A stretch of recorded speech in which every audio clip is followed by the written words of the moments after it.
Hello, hello, hello. Welcome to the Friday edition of the Cassandra Terry Morning Show. That means we are already wrapping up yet another week. June is flying by, so we're getting close to wrapping up another month. The first half of the year is almost behind us.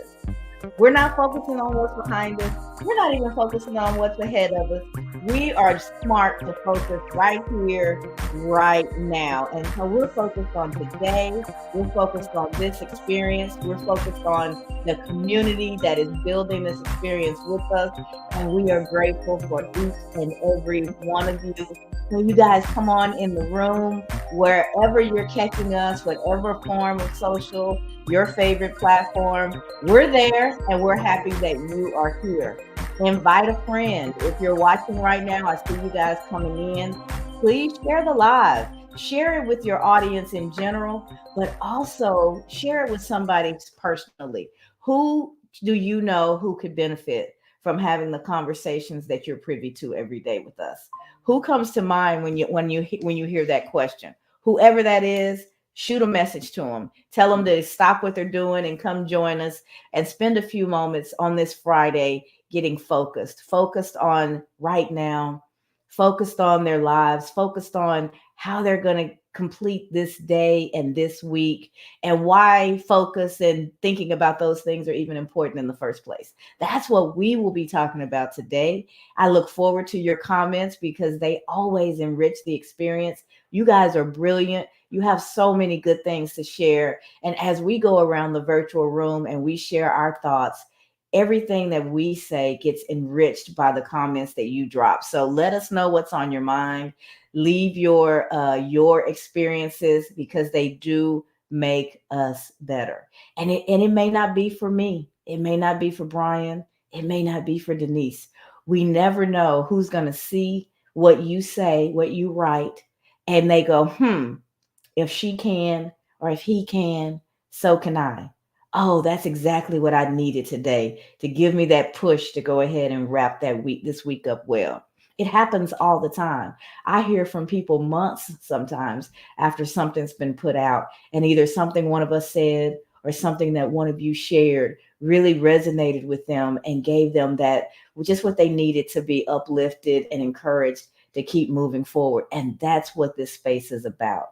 It's about beginning our day. If you're in the US, wherever you are in the world, it's about taking this slice of your day and dedicating it to you and your personal growth. Taking a few minutes. How often do we actually take to think about ourselves, to think about how we're showing up, to think about what we want to do with our lives and how we want to participate in the gift of that life? What version of you do you want to show up? The tired, run down, frustrated from the past, having a hard time moving forward version, or the version of you that's doing the work, that's dealing with their inner stuff and looking at themselves and going, here's a place where I could do some things differently. The one thing that I know, if I don't know anything else, is when we change one thing, we in essence change everything. We disrupt our pattern, which gives us the opportunity to have a different outcome. And that's what we're looking for in particular areas of our lives. We may not like how something is going in one area. We look over here and we get really excited because we love how the job is going, or we love what's going on with the kids. And then we look over this on this side and go, man, I need to do a better job of self-care. I need to do a better job of letting myself know that I matter, that I'm important. And it's not enough for me to say it. I have to do the work. I have to sleep. I have to make sure I'm eating well. I have to get a little exercise. That part of my life I want to work better on. When you know that just that awareness alone creates opportunity. It creates opportunity for you to do something different. And then when you go from knowing to planning how you're going to attack that thing and make something different for yourself, make different choices, now you're that much closer to disrupting that pattern. But it's not until you're focused and committed enough to take the change, to do something different, implement something from that plan, that to-do list, Now you've disrupted the pattern. If I do everything that I did yesterday today, I can basically expect the same results. And we don't realize that we typically have our lives so much on autopilot that that's exactly what we're doing is day in and day out. We're following the same routine, talking to the same people, taking the same routes and doing the same thing. And then at the end of it, frustrated because we don't seem to be able to get the change that we'd like. We're here to say focus, to take a good hard look at how your life is unfolding. Get really, really clear about where you would like something to be different and then create that plan. What am I going to do different? Just one thing. We are not trying to eat the whole elephant in one bite. We want that one tiny bite that we can consistently take right now. And we commit to that. For the next 30 days, I'm going to give this a shot. I'm going to do this one thing differently. As you keep doing it, you get better at it. It becomes a part of your routine. And now it's not a one thing that you're doing different, it's a part of how you show up. So, guess what? You're ready for the next thing. All right, I've mastered that. This is a week about mastery. I've mastered that thing. I've incorporated it into my life. It's a part of how I show up. What's next? And you keep working down that list. And before you know it, the person that you were is in the rearview mirror. And the person that you were desiring to be back then is who you have become. It takes focus. It takes clarity. It takes dedication, discipline, commitment. If you have those things, if you're willing to leverage those things, you can make any change. You can learn anything. You can have the life that you want. It's out there for the taking. It's up to you to go get it. And focus is a huge tool in the journey. Focus will help you more than a lot of things. Focus will help you because you're dedicating time when you're focused, right? You're working on something diligently when you're focused. You're pushing away the distractions when you're focused, and you're giving your all to something. And you're clear about what that something is. And as you do that, you'll see the change that you're seeking. That's why focus is important. Let me see the comments that have come in and say hello to some people. And then we'll hear from the rest of the folks with me, Brian and Denise. And then we'll look at the actionable steps that we'll wrap up the week with. So Kim says, focus in. Happy Friday. Hey, Kim. Victoria. Hey, Victoria Baker. It is so good to see you. And I'm glad you left a comment so that I know that you're out there. She said, thank you for adding sunshine to our morning, feeling thankful, blessed, and highly favored. Ooh, that all feels good. So you're like me. I woke up a little late. I woke up on time because the alarm clock did it. And then I kind of snuggled under the covers for a few more minutes. I was like, okay, I have everything set up already. I think I know what I'm going to wear. I can take a few more minutes and just rest in. And I just kind of snuggled a little bit longer, thought about what I'm grateful for, got the mindset right. And I looked at my phone and I already had a message from my manager. I had told him I was going to send him something when we finished up our call yesterday evening. And he's an hour ahead of me. And I didn't send it to him yet last night. So I was like, oh, so now I'm running this morning, hopping out of bed, trying to get myself together and send him what he needed, because I knew that I told him that, it was not like he was intruding in my space. He was asking for me to do what I said I was going to do. And I'm like, it's not even 7 a.m. Oh, and so it just shook me up for a moment. And I smiled. I had what he needed. I had the time to give it to him. I was prepared for today. So I immediately shifted my focus. I could be irritated because I already have a message and it's not even 7 a.m. I could be mad at myself because I didn't follow through last night and do what it was I said I was going to do, right? There was all these places where I could go. I chose joy. I chose to be happy that I could finish what I started, happy that I had you guys in the wings. I never know exactly who's going to show up. There's a few of you that I'm surprised if I don't see your name, and you know who you are because you are so consistent. And so I have an idea, right, of who's going to be here, but I never know when I'm going to have these wonderful surprises like Victoria, I think she shows up more than I realize, but she doesn't always say anything. So today I get the blessing of not just your presence, but knowing that your presence is here. And I had the team laughing this morning because I just woke up in a great space despite the tiredness. I that Those are the types of things I talk to God about. It's like, oh, I'm a little tired this morning. He answers me right back. Do I hear an audible voice? No. But man, do we have good communication.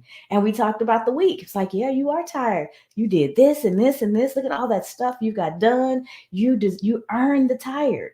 And guess what's coming? The weekend where you get to recharge your battery and do it all over again.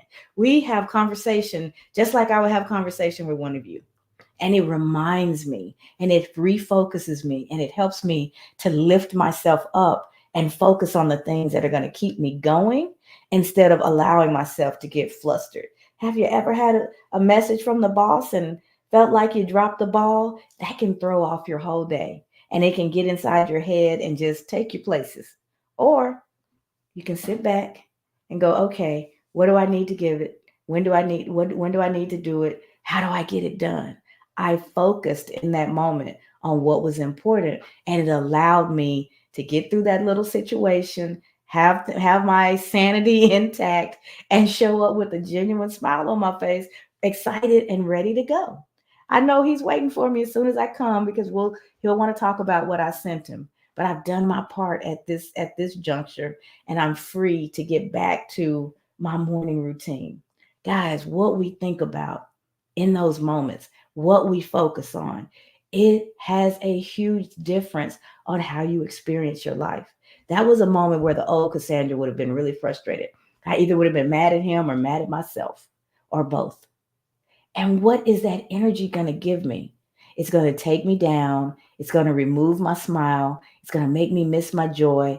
It'll take me longer to do what it was that I needed to do because I've gotten into this emotional spiral. I was conscious and focused about staying in the place where I was. And we all have the ability to do that. That story is not that big of a deal, right? You're just sending them something, a message. No big deal. Just giving them some information. I've got all these crazy things going on in my life. If that's all you have to worry about, Cassandra, please, you don't even get it. This stuff is going down. Life is lifing. It's hard over here. I get it. But the process is the same. When I'm dealing with the loss of someone, when I'm dealing with something going on at the job, when I'm dealing with having to deliver a message because decisions have been made that I have to present. They may not be my decisions, but I've got to carry them forward as such because we're a united front. There's all kinds of things that crop up all the time. Maybe I'm triggered. And when I'm triggered, y'all, I take a look at that and go, and I want to know why.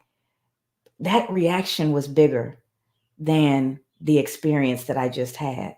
Why did it hit me that way?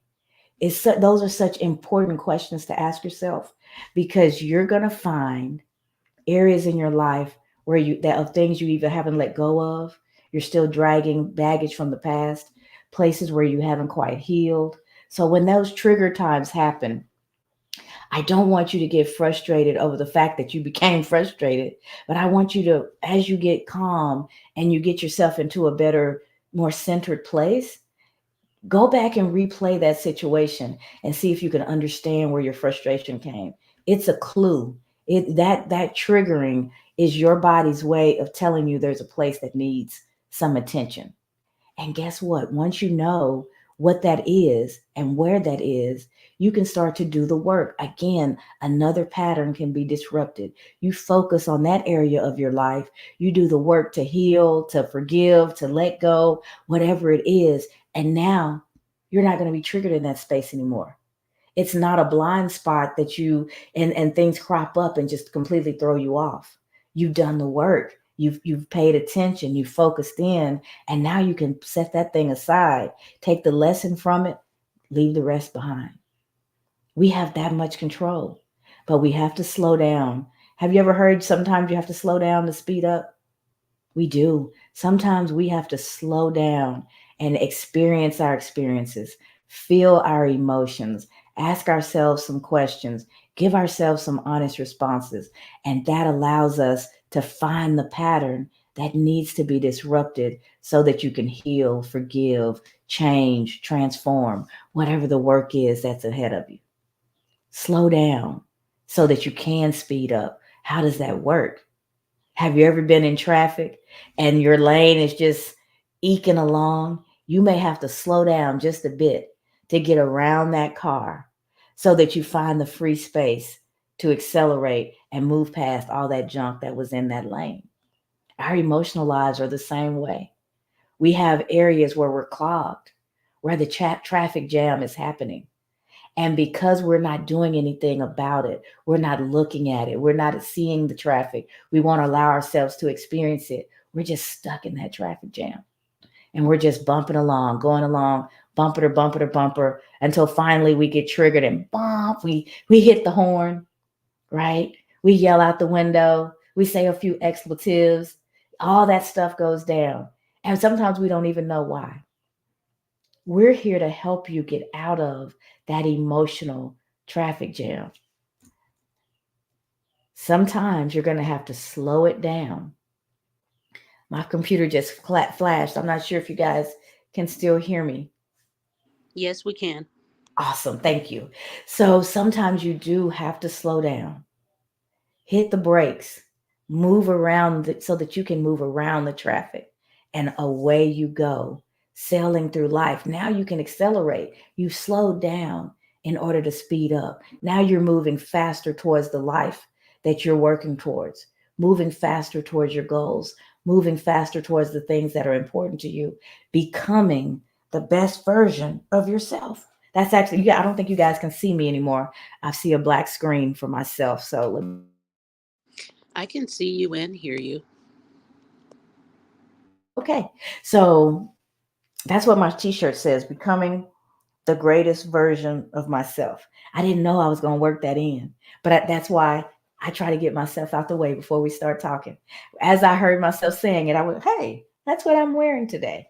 But that's what we're doing. And focus helps us get there. We move from where we are closer and closer to the greatest version of ourselves every time we make a change. Every time we commit to something that's going to move us forward and we actually follow through, when we disrupt those patterns, that's what it's all about. Moving from where we are to where we want to be, not creating the same experiences over and over again, because that's only going to get us the same results. Sonia, I see you there. Good morning to you as well. Kim says we get to create our vision boards. We get clarity and focus. That's right. It goes down tomorrow, Kim. I am so excited. Tomorrow is a blessed day for me as M3. I hardly ever talk about M3, but that's actually the name of my company, Manifesting Miracle Makers M3 Inc. And tomorrow morning at 10:30, I'll be speaking, doing a keynote address at a women's conference. It's a non-collegiate sorority, and they're having a workshop conference tomorrow. And they booked me as their speaker, and we're going to talk about getting mad. I'm finally going to let that thing fly out publicly. We've talked about it a little bit in that space where how's your life going? Are you getting the things out of life that you desire? Are you reaching your goals? If not, it's time for you to get mad, get motivated, become accountable, and be disciplined. Mad will get you there. If you have those three things in your bag, you're going to get where it is that you need to go. Motivation is going to give you the excitement, the focus, the it gets you going, right? It's kind of how you get all excited when you hear a good speaker or you read a good book, some quote really hits you and you're like, yes, that's exactly what I needed to hear. You're motivated, right? We're a part of a community, so we share the things that we are looking to do, right? We share our goals, our desires, our dreams with each other. That helps us to have people in our corner that we are accountable to, and we're disciplined. It's not enough to be motivated. It's not enough to be accountable. If you don't have the discipline to actually follow through, you won't make any of those things actually happen. You won't go from to do to done, right? That discipline is what makes you take action. The motivation makes you feel like taking action. The accountability reminds you that you need to take action, but it's the discipline that will make you actually implement the things that you said that you were going to do. So we're going to keep talking about that in future sessions, getting mad. But I'm excited to share that concept tomorrow with those with the sorority, and then I'm going to hightail it to my mom's house and get our virtual vision board party set up, and me and my family will be with you guys who have decided to be a part. There's still time. You can go to findyourvision.today and register, so that you can be a part of our upcoming vision board party that Kim's talking about. I'm so excited about it. I love doing vision boards, not because they're pretty, but because they do exactly what we're talking about. They help you focus. They help you visualize the life that you desire. You focus on what you want. You get that clarity, and then you create a visual representation of what those things are, and you have that with you as long as you need it. It's right there, and all you have to do is start to implement. Be disciplined and start to do the work. So I am excited. Thanks for mentioning that, Kim. I am definitely excited about seeing you guys tomorrow and getting that going. Conchita says another gym, Cassandra gym, have to slow down to speed up to experience our experiences. Yeah, I've heard somebody say that before, so it's certainly not unique to me. Slow down to speed up, but that little emotional traffic jam, that was a divine download that I was receiving in the moment. So I hope that gives you guys a visual of what it is, what it means to slow down in order to speed up. Kim says we see you, but I think it's frozen. Yeah, I don't know what's going on with my whole computer went black for a moment, and then you guys popped back, but I can't see myself. But you can hear me, and I'm grateful for that. And we're gonna keep moving forward because what we have to do here, we're going to focus on the outcome and not the little bumps in the road, because they always coming, right? Life is always going to life. But where do you focus when life is lifing? Think about your outcome. Think about your why. Think about what it is that you are doing and why you're doing it. And that keeps you moving forward, right? So thank you guys for listening to my first rant of the day. I'm excited, as you can tell.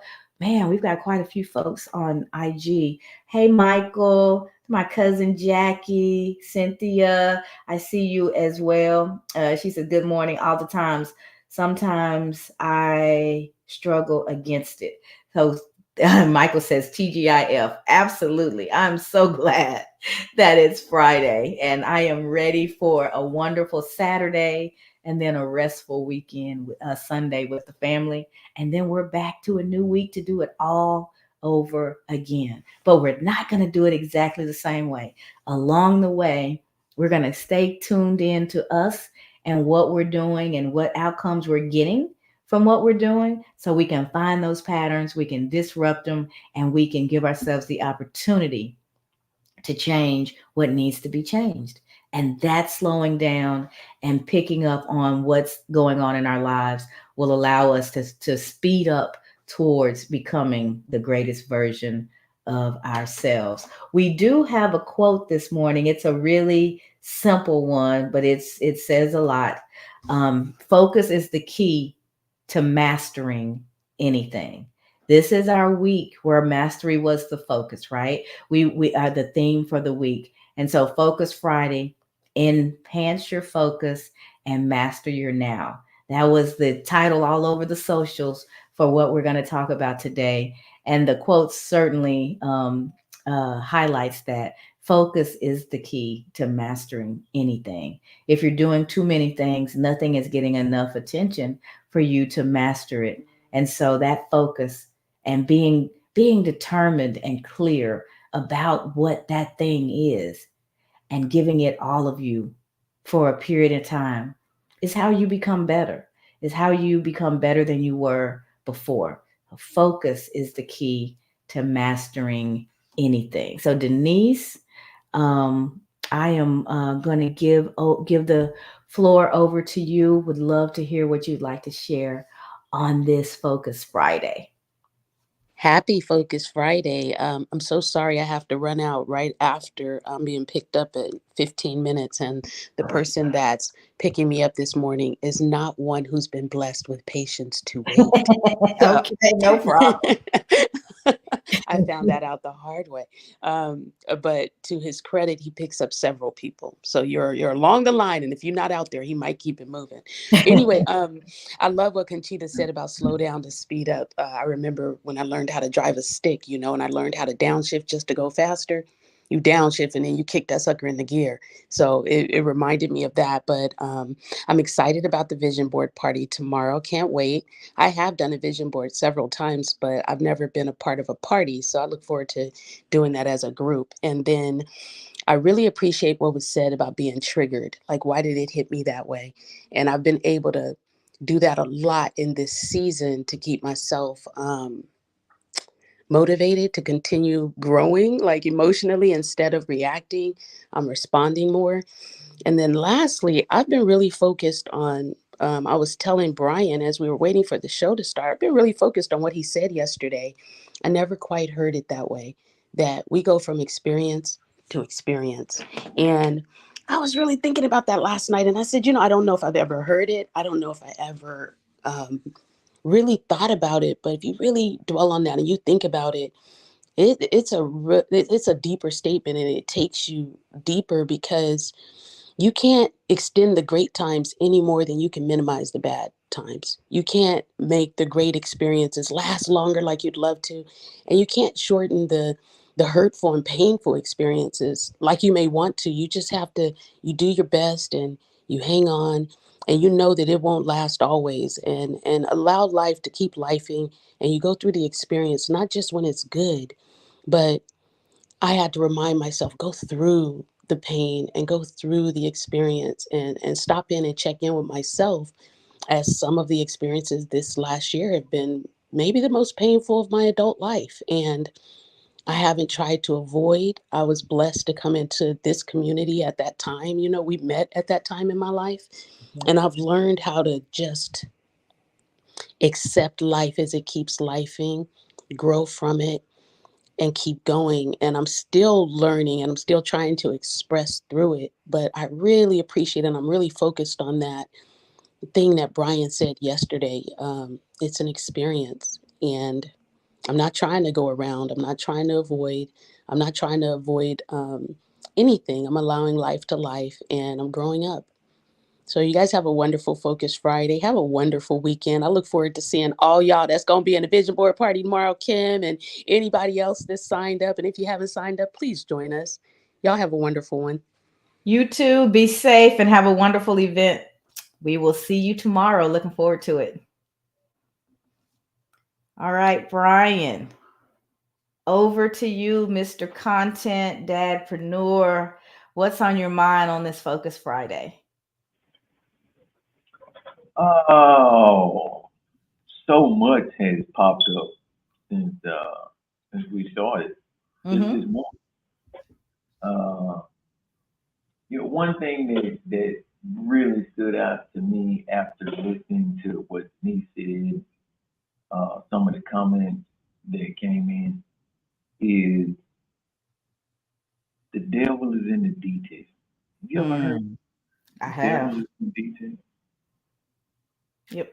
And when people think about the devil, you tend to shy away from it. We don't even really talk about the devil in church often enough.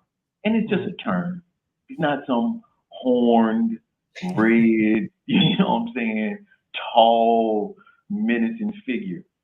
The devil is more like Al Pacino in The Devil's Advocate. Small, elusive, right? Insignificant. So we think, because that's his greatest trick. He's making everyone believe that that's not even part of it. That's not part. There's no negative to the atom. There's just there's all just what it is. It's not negative and positive, right? But there is a negative. and we don't discuss it enough. That devil that is in the detail is what we should focus on. Focus on those simple things, right? When Bree started moving around, one of the most simplest things that we focused on was learning to say no. Say no way more than you say yes. Get in the habit of saying no. Get in the habit of saying stop. Do that more than you do anything else. Make that a habit verbally, physically, to everyone else, and you'll make it a habit in your head. You'll make it a habit in your mind so that when these thoughts pop up that you shouldn't be focusing on, that you don't want to focus on, you're not afraid to say, no, I'm not going to think about that. I'm going to focus on that thing that I need to think about. I'm going to focus on that thing that aligns with that thing that I decided I was going to work toward. No, I will not be distracted by all of the things that pop up throughout the day because I have a goal, because I have a list of tasks that I have already preordained to accomplish this goal, because I've got a definite objective. I know where I'm going. So, no, I'm not just going to stop for any joke on the side of the road. Get into the habit of saying those things that we've been taught you should shy away from. You should say yes more often. No, you shouldn't. Your yes is one of your most valuable assets. You don't just give that away. And you got to practice saying that to yourself. Don't just give yourself the opportunity to take yourself out of the game because you're saying yes to everything. Don't do that. You got to start saying no. You got to focus on what you don't want to happen as much as what you do. Focus on the sacrifice. Don't just focus on how you're going to get there. What do you got to give up in order to get there?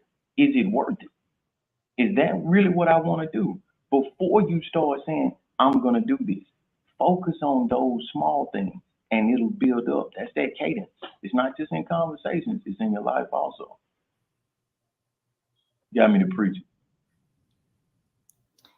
Denise picked that right up. She said, "No," with an exclamation point. I will not be distracted by all the things that pop up during the day.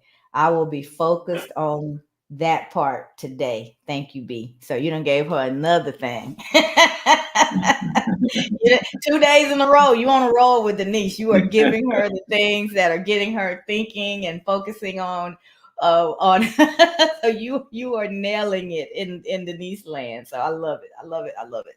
So practicing saying no, teaching your child that it is okay to say no. I just think not only is that It's brilliant, more than just okay, but it's it's your necessary. responsibility. It's more than just okay, it's your responsibility to you. But how You many better people don't learn to start saying realize no. that? Yeah. Yeah. And I can only know from, my perspective and how I grew up. We couldn't say no to adults. We couldn't, right? My daughter just popped up with her hands raised. We could not say no to adults. We were supposed to blindly do what we were told to do. And I can tell you from personal experience, the inability to say no, not teaching your children that they have agency over their bodies, that they can say no. They don't have to hug Uncle so and so because he your great uncle 12 times removed. In the Black community, we have to think differently about this stuff. I would imagine it's in the community at large, but I can only tell you from my experience. We teach our children about discipline and respect. And part of that respect conversation is to do what you're told. Take it from somebody who did what they were told. There are times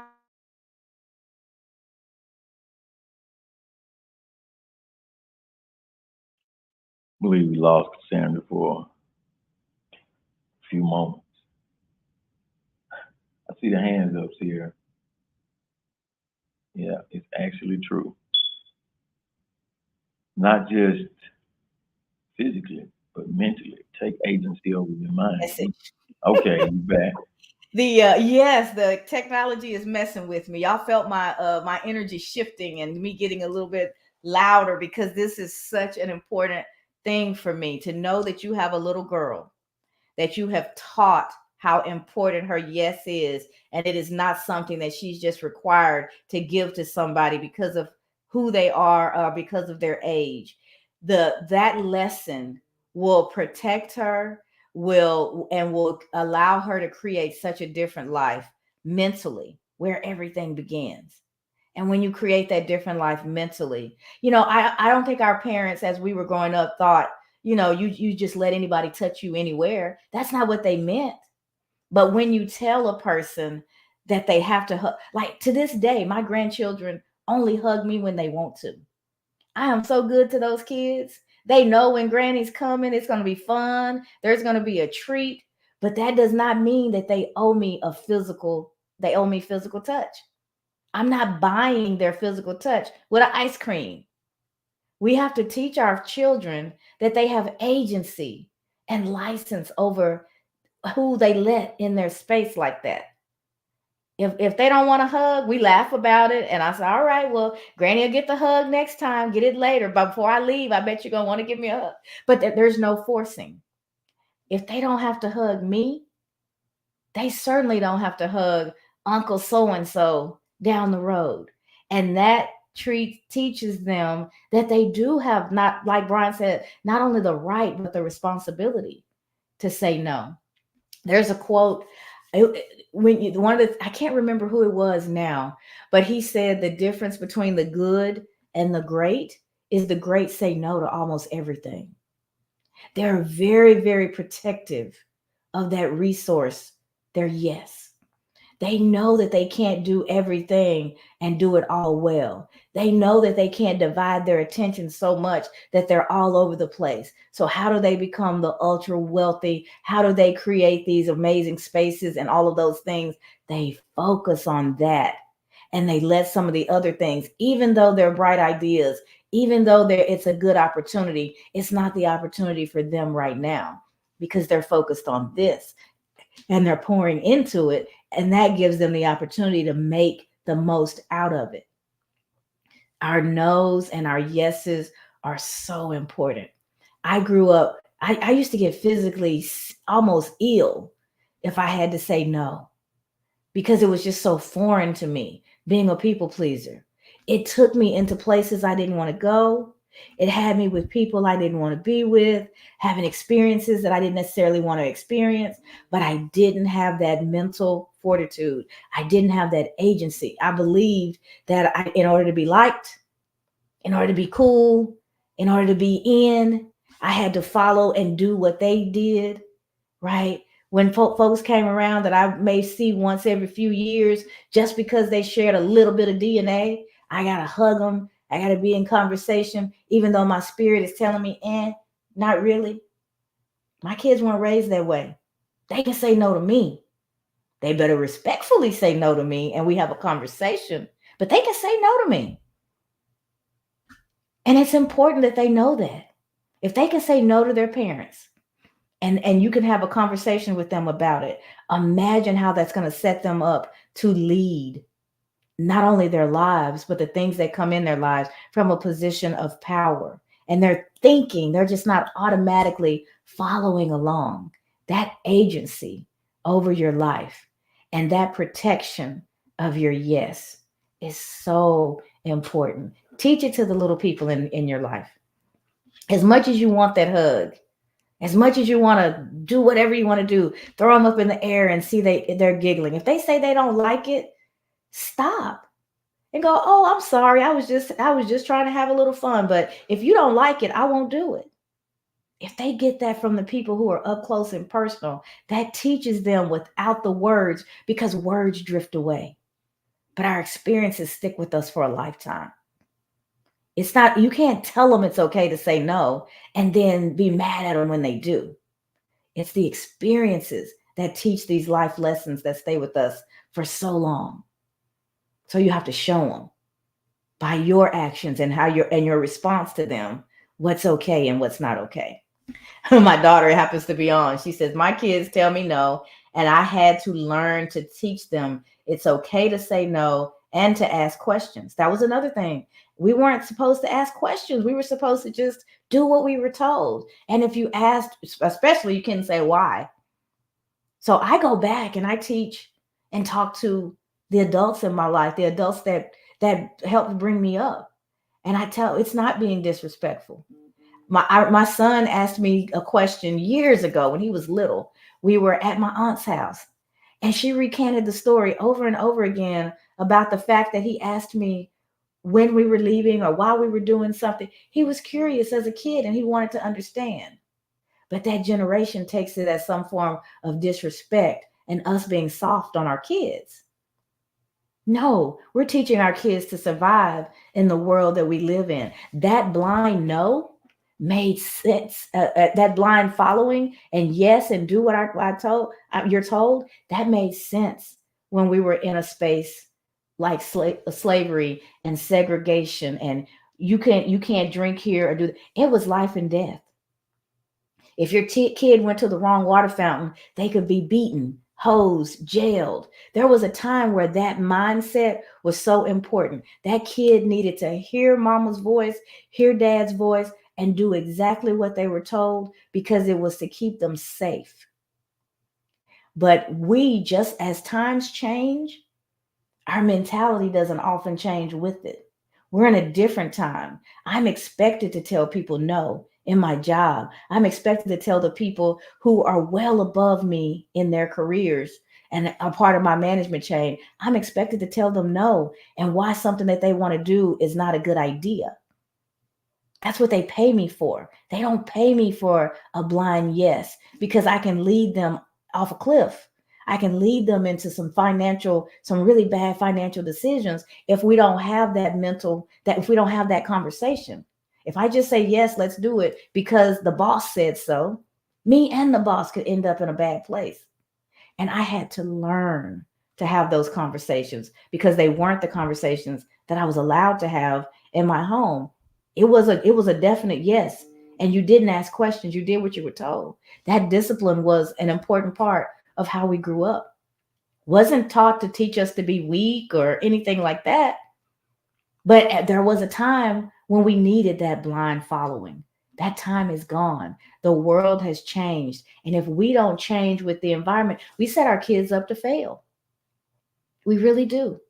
It was very difficult for me to learn those skills because of what was ingrained in me. Oh, a senior person wants this to happen. Okay, I can show them. I can do it well. I can do it quickly. I'm going to get it done. That's how I thought. No thought into, okay, this is what they're asking. If we implement this, this is what it means. And there could be some fallout. We still may do it, but at least they have the information now to make a good decision. The no's and the yeses of life are so important. Protect your yeses. Learn to say no and learn to be okay with that no. Because yes to everything will never get you where it is you want to go. It will have you all over the place following everybody else's dreams while yours just float away. They're not even in your consciousness anymore because you're so focused doing what everybody else is asking you to do. So, Brian, as always, you done sent me on a tangent. Let me see. Let me go back to what my daughter said. My kids tell me no, and I had to learn to teach them that it's okay to say no and to ask questions. Talk through so many things with my boys, but the power of saying no is huge. And my children do not hesitate with their no's. She said, your grandchildren are special. Yes, they are. Yes, they are. We've got a 2-year. He'll be 2 in July, and he calls me just to tell me he gonna hang up. And boop, hangs up in my face all day long. One day I had 10 calls and hangups from him in like a 4-minute period. So they love being emotionally abusive to their granny, and they think it's hilarious. And we have fun with it, but they know that they have some say in who's in their space. And that's what's really important about it. My daughter said, I taught them to address adults, but never forced contact. And baby, they took it and ran with it. That's right. No forced contact. No, you have agency over your body. And for somebody who didn't have that, and have some really horrible experiences because I didn't have that, I am so serious about it. My family never said to me, just let anybody touch you. But in that, teaching me to say yes to folks and to be respectful and to obey the seniors and the adults in your life, that message got garbled in there. And we don't know how our little people are processing those things. So, conversation is the only way. Talking with them about the things that go right and the things that could go wrong is preparation for life. I love the conversations that Brian shares about what he and Bree talk about, because it's setting herself up to be such a magnificent adult and to be careful about who she lets in and how and what they say, how that affects her. It's amazing that, Brian, you are an exceptional dad, and she's a lucky little girl that you she has you as her dad, and you're teaching her those things so young in life. Kim says Brian's comments made me think about the comment from Al Pacino. I think it was in Devil's Advocate. I might not get it exact, but he said something like, "Who are you carrying all those bricks around for?" It's time to drop the bricks. Get rid of the load. Like I said, I'm butchering it probably. He surely said it much better, but it stuck out to me, and that stays with me. And it's been years since I saw that movie. I need to find that part of the movie and hear it again. I love that. I love visual language. Who are you carrying those bricks around for? All that weight, all that heaviness, all that stuff you're dragging around from your past. Who you carrying it for? And what you gonna do with it? It's time to put that load down. You can look at each brick one more time and go, what did this brick teach me? Right? I wouldn't be as compassionate and passionate about the agency over the body if I had not have gone through some of the things that I went through. Am I grateful for being molested? Absolutely not. But I've forgiven that situation and I've learned from it, and I raised my children differently so that they didn't have some of those same mental hiccups that I had. They knew that they could say no, right? So I learned that lesson from that brick. So I can put that brick down and I can take the lesson with me. Our lessons are light. Our lessons lift us. Our lessons make us wiser. They move us forward. It's the emotional reliving of those experiences over and over again. It's the building of the walls to not let people in because we're fearful from those experiences. That's what's heavy. Put that brick down. Look at it, grab the lesson, put it down, and walk through your present and into your future lighter, more aware, and ready to take the world by charge, by storm. Don't drag yourself through it because you've got this baggage that all these things that happened before, they may have ruined a part of your life back then. Don't let them ruin your present and your future. They've had their effect. But if you change your focus just a moment to get the gifting from it and to learn from it, then that's the best you can make out of that situation. And then you leave it behind. Focus on the lesson and leave the burden behind. Don't drag all those bricks around.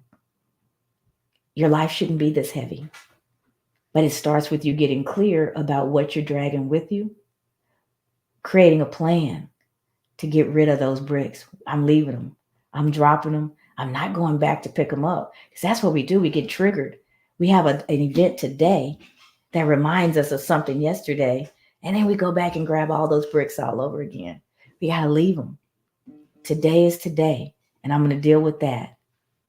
It has enough stuff of its own. Life is life, and right now, I don't need to go relive the life that happened before. I just want the gifts. I just want the gifts, just like the kid on Christmas. Yeah, the songs are nice. The what I'm grateful for is all that. But when are the parents going to let us open these presents? Right? Open your presents. You don't walk around with the wrappers. The kids do play with the boxes. We know that, and that's hilarious. But the gift, what's the gift? And put all the other stuff away and allow yourself to experience life now to its fullest. Grab all the joy that you can. and enjoy your life to its fullest. We can do that despite what our history has been. Crystal Nicole, I see you are here. Welcome, welcome, welcome. Kelly, thank you for joining. And yet the shout out was well deserved. I certainly appreciate you and all that you all the engagement and support. So I'm sure there will be other shout outs, Kelly. I have no question about that. So let's excuse me, move into the actionable steps. Let me, we've got about 6 of them for you. How do I improve my focus? Practice single tasking. And I know there's debate about that. People talk about the efficiencies of multitasking, and most people are doing a bunch of stuff at a time. But have periods in your day, in your week, where you are doing a thing. If you're a writer, write. If you're a singer, sing. You know, if you create widgets, focus on wherever you are in the process of creating that widget. Get all the distractions away. Put the phones in another room so you're not hearing all the beeps and looking to see the latest notifications. And give yourself a few minutes to just focus on what it is that you're trying to accomplish. And sometimes that's just getting into you and listening and having a connection and allowing those divine downloads to come. They're hard, they're happening all the time, but we miss them because we're often so busy and moving. And that brings us to the next one, sensory deprivation. That sounds funny. It sounds I whenever I see it, I think about there's those suits that you can put on, you can't hear, you can't see, and because you're all kind of covered in a material, it's hard to feel. Not that extreme, but getting into a quiet place. There's nothing going on audibly. The lights are low, right? And you allow yourself to just relax and just be. Be with you, be with your creator, and just close your eyes maybe. Get rid of as much of the activities around you as possible and just be. You will be floored. First of all, it's not easy because the mind is just racing. And then we start getting frustrated with ourselves because the thoughts won't go away.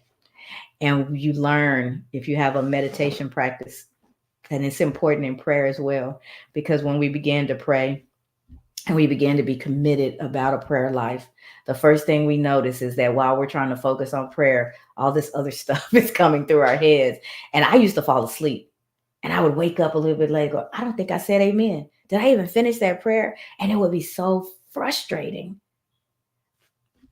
Don't worry about it. Don't get frustrated. Just keep working on the stillness, the quietness, and learn to relax in it. And relaxing in that, that's where those divine downloads come. That's when your brilliant ideas come. That's when your brain is allowed for just a moment, because our lives there's just beeping and noise and stuff going on all the time. So we're stimulated mentally all the time, even when we don't realize it. Every device that you have that plugs in has background noise. My little mini fridge, sometimes it sounds like the ocean's coming through my room. The lights that I have around me, they all emit a sound. We don't typically hear it consciously because it's such a low vibration, but our brains are firing all the time. These computers with all these lights, there's stuff happening, and our brains never get a chance to really rest. And it affects our sleep, it affects our mood. If you can build in some quiet time, you will increase your productivity so much because your brain finally gets a chance to recharge a little bit. And in that sensory deprivation, when your eyes are closed and you're nice and quiet and you're not trying to do anything, you're not trying to be anything, you are just allowing yourself to exist. When you do that, you'd be amazed. It happened to me yesterday. I had to pick up the phone and call Brian and say, hey, I texted, hey, you got a minute to talk? Divine download. And I knew it was going to be something that would get worked into what we're doing. So I just needed to talk through it. I love those moments. They're precious gifts, and they remind me of how thought of I am. That because I know, y'all, I'm not that smart. And I'm smart. I really am. I'm a great student, pick up stuff pretty fast. I'm smart, but I'm not that smart. These things that come to me, I don't, just like Brian said yesterday, I don't own them, right? I can copyright them, but I don't own them. I'm a vessel and stuff is coming to me and passing through me, and it's such a privilege. But when I look at it that way, it helps me keep perspective, and it allows me to feel and experience what I should be doing with it instead of me taking it and running with it and just messing it up. That quiet time and allowing the big pictures to start to form in my mind and to see what's next. It's amazing time. It's amazing time. Learn to deprive yourself of all the distractions and all these things that are around you and just find that quiet place. The 5 minute focus drill. Can you focus for 5 minutes? Starting to tell yourself for the next 5 minutes, I'm only gonna do this. And make it a drill. Gamify it. It's only for 5 minutes. Set a timer. And you may only be able to focus for a minute right now. And then you struggle for the next four. But it's okay. You know your baseline and you continue to stretch it until you get to 5 minutes where you can sit and you can go all in on an activity. Before you know it, that alarm is going to go off and you'll be irritated that it's breaking your focus because you're so in and you're able to do it longer. Create focus rituals. Maybe before you're going into that drill that we just talked about, there's some music that you play that gets your mind right. Maybe you have something, an affirmation that you recite over yourself. But just like athletes have their little routines that they go through before their big event, you'll see them with the headphones on. Maybe they're playing music, maybe they're playing some positive affirmations. We don't know. But most people who, especially athletes who have a performance, they have a ritual before they go on. They prepare themselves. You see people who are on stage, dancers, singers, that you'll see them in a huddle and they talk to each other, holding hands. They say a quick prayer, they break, and now it's showtime. It's time to go. And they do the same routine every time because that's training their brain to prepare for that event. So we can do that too. We may not be athletes, we may not be hitting a big stage, but the things that you have to do in your life, the things that you're called to that are important, you can create a ritual to prepare you for that so that you're ready to go forward. Just set that routine up. Take the clarity breaks. That's similar to the sensory deprivation, but you're not necessarily closing the eyes and all that kind of stuff, but you're just taking a break and you're deciding not to do anything. You're just allowing your brain to rest. It's part of we've talked about the Pomodoro technique before, where you work for 25 minutes and then you take a 5 minute break. You actually get up, you walk a little bit, maybe you grab some water, but you do something to get you away from that activity. When you come back to that activity again, you cleared the mind, you've gotten the blood flowing, and you're ready to focus and get back in again. So little breaks like that will really help you. We try to push and push and push and stay in a thing for so long that we start to lose our focus. We start to lose our creativity. And if we would just give ourselves a little bit of a break, that's another way where you slow down to speed up. Slow down, walk away from it for a little bit and allow your brain to rest on something else or nothing at all. And then you come back to it. And then my favorite of this list, micro commitments. If you've got a big idea, if you have a big event coming up, if you have something, a task that you want to accomplish, whatever your goal is that you've committed to, that big item. I am going to lose 20 pounds by my birthday. But then you've got to start walking that back. How long do you have between now and your birthday? 4 months, 6 months. I'm going to lose 20 pounds in the next 6 months. You've got to break that 6 months down into micro commitments. How often am I going to work out? What are the foods that I'm going to eat? How much water am I bringing in? What are the things that I'm saying no to? Am I going to do no fast food during those 6 months? Am I going to have no sodas, caffeine? You have to build it out, make those micro commitments. And over this, and if you're going to lose 20 pounds in 6 months, is the goal to lose 10 pounds in three? Right? So now we're only talking about 10 pounds. So I'm only losing a couple of pounds a month, and that to get to that 3 month goal, and then on to the 6 month goal. So breaking it down into the micro commitments and turning those into your actionable task will get you to your goal every single time. All right. So those are the 6 items I wanted to share with you guys today to help you build your focus practice and to continue to expand and accelerate towards the life that you desire. Single tasking, sensory deprivation, the 5 minute focus drill, focus rituals, clarity breaks, and micro commitments. Let me see what you guys have said while I was going through all of that. Kendrick says, how do I deal with ADHD?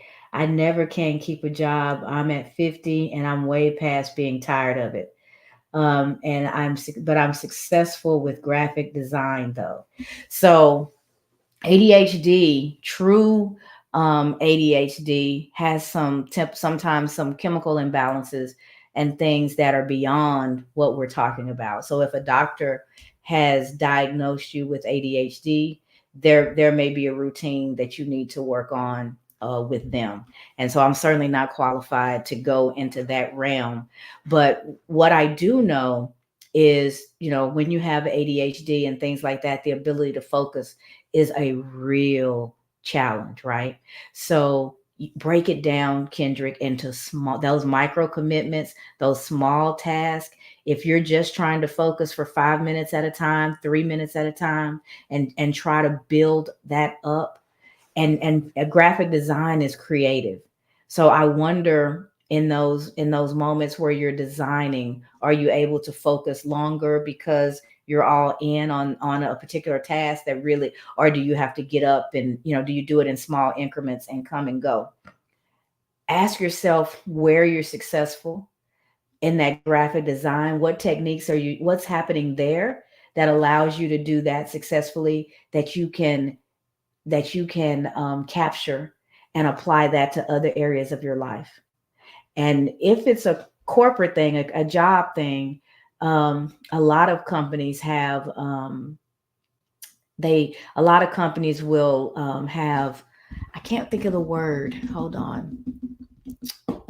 Accommodations. A lot of companies will make accommodations if they know you have ADHD going in, but they like your work, but they know that you're not going to be able to sit there for the first 4 hours of the day with a 10-minute break in the morning and a 30-minute lunch break and then a 10-minute break in the afternoon. If your brain and the way that it functions is not going to allow for that, you have those conversations up front, and you let everybody know, I'm going to get the work done, and I'm going to get it done on time. But for me to be successful, it has to look like this.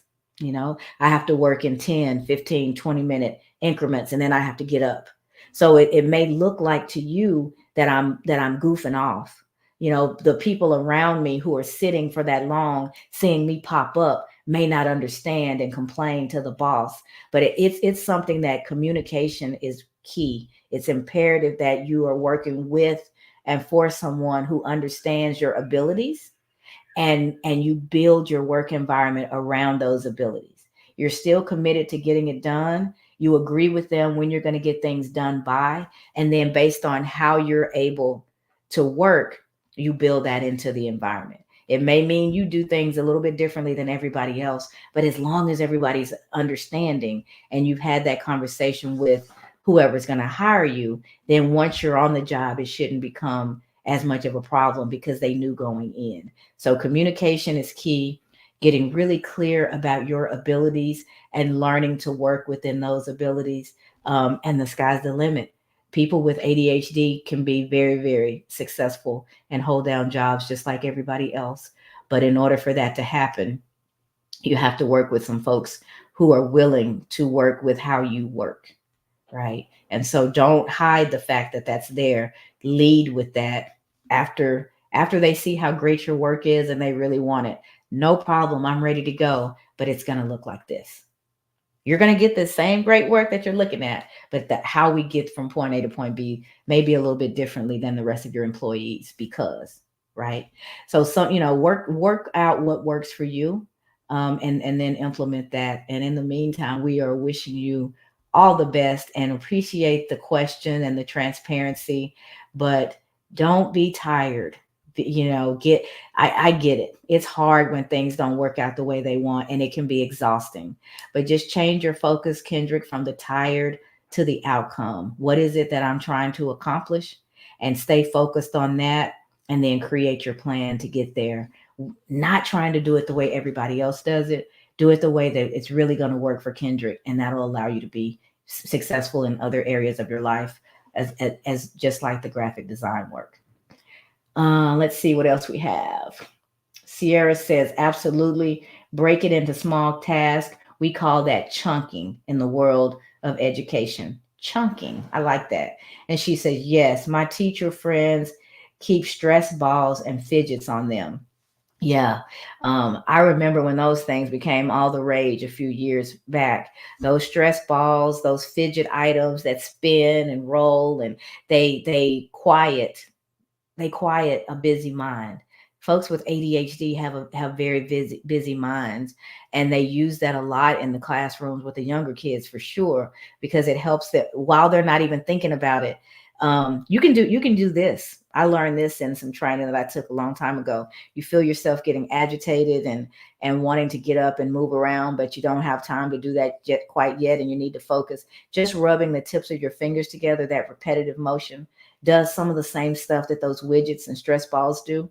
And you can do that quietly under your desk, and no one ever realizes that anything's happening. But you're quieting your mind, and you're giving yourself the opportunity to stay focused just a little bit longer. Conchita says, great wrap up to the week on mastery. Wishing everyone a wonderful weekend. And some of you all tomorrow, and see some of you all tomorrow for the vision board party.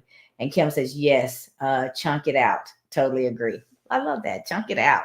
All right. So I think we have come to an end of our day and of our week. And I'm so grateful for each one of you guys. Thanks for being patient as I was dealing with the technology issues. It was great that you were still here, even when I wasn't. So I appreciate you. We are wrapping up the week. Just as a reminder, tomorrow is our vision board party at 2 p.m. Central. It is a virtual event. Go to findyourvision.today and register, and we will see you tomorrow at 2. For the rest of you who are not able to make the event, we will be back here Tuesday morning, 7:15 a.m. Central, for Transformation Tuesday, where we'll go into a new theme for the week. What's our theme next week, Brian? Visualizations, right? So we'll talk about the importance of visualization and using visualizations to achieve your goals as we go through each of the days of the week next week. So thank you guys. Have a wonderful weekend. And I look forward to being back with you on Tuesday. And I'm looking with expectancy to see many of you tomorrow as we go through the vision board event. Have a wonderful weekend.